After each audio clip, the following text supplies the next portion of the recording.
Si les Saouds n'ont pas besoin de montrer les muscles, c'est qu'ils ont mis en place un système unique au monde. Les princes partagent le pouvoir avec un ordre religieux radical, les Wahhabites. Quand l'Occident s'allie avec les Saouds, c'est aussi avec le wahhabisme qu'il s'allie. Un courant de l'islam que le monde musulman a rejeté dès sa naissance, au XVIIIe siècle. Pour toutes les autres écoles de l'islam, c'est une secte dangereuse. Au début du XXe siècle, les Wahhabites sont confinés à un morceau de désert d'Arabie, contrôlé par la tribu des Saouds. Ils décident de s'allier, le sabre des Saouds, l'islam conquérant des Wahhabites.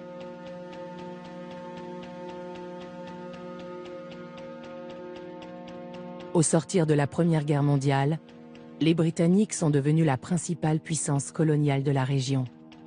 Ce morceau de désert ne les intéresse pas. On n'y a pas encore trouvé de pétrole.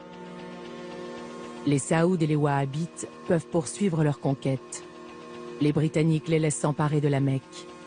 Ils n'ont pas conscience alors de ce qui se joue devant eux. Les musulmans qui ne partagent pas leur conception de la religion sont des mécréants, et donc il est légitime de déclarer le djihad contre eux, c'est-à-dire de les combattre au nom de l'islam pour étendre le territoire de l'Arabie saoudite, c'est-à-dire, selon cette logique, étendre le territoire de l'islam, puisqu'ils considèrent d'une certaine manière qu'ils sont les seuls musulmans.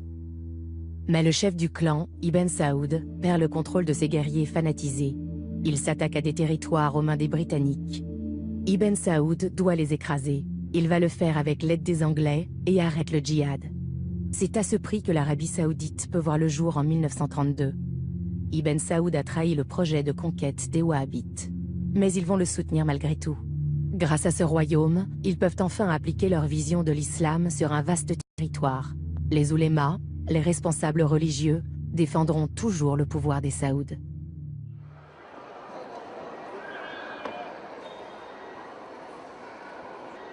Grâce aux oulémas wahhabites, la famille royale maintient la population sous contrôle.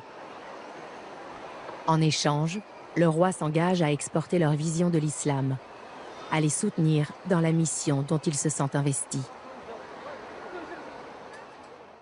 Purifier l'islam, éliminer les sectes. Qu'ils soient chiites, soufis, malikites, tous les courants de l'islam sont visés. Ce projet, les oulémas saoudiens vont le mettre en œuvre sous le regard bienveillant des Occidentaux.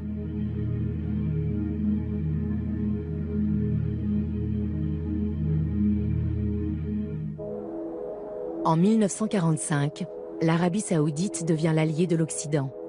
À la fin de la Seconde Guerre mondiale, le président américain Franklin Roosevelt veut un accès total et exclusif au pétrole saoudien. Un pacte est scellé entre les deux pays. Ibn Saoud obtient que les États-Unis ne protègent pas seulement son royaume, mais sa dynastie. Fort de cette alliance, les Saouds ne développeront jamais leurs forces armées.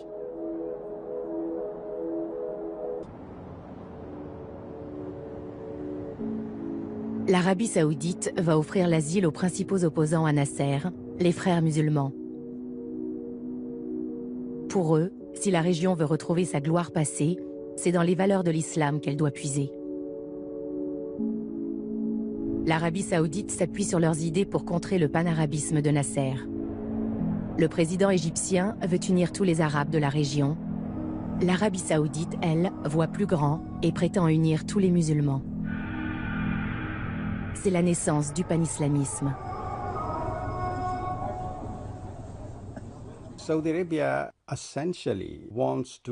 L'Arabie saoudite, au fond, veut être le leader du monde musulman. Et si elle parvient à rassembler les musulmans au sein d'une seule et même communauté, alors elle peut exercer un immense pouvoir.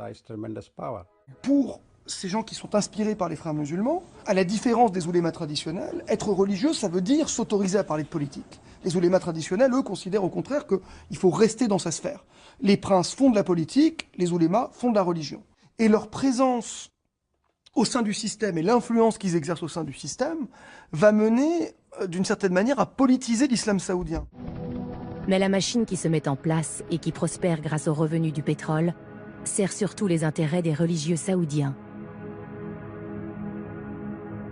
Elle leur permet de diffuser le wahhabisme, la version saoudienne du salafisme.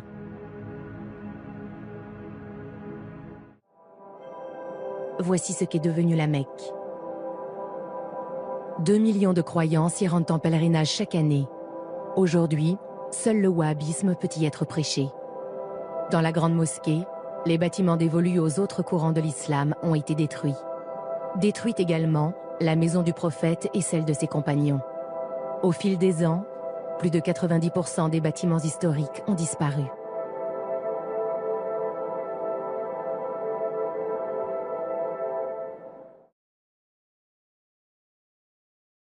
L'Arabie saoudite se transforme alors. نقدم لكم الآن بعض الموسيقى العربية ونبدأ بأغنية سعودية من المطربة ابتسام لطفي واسم الأغنية وداعاً.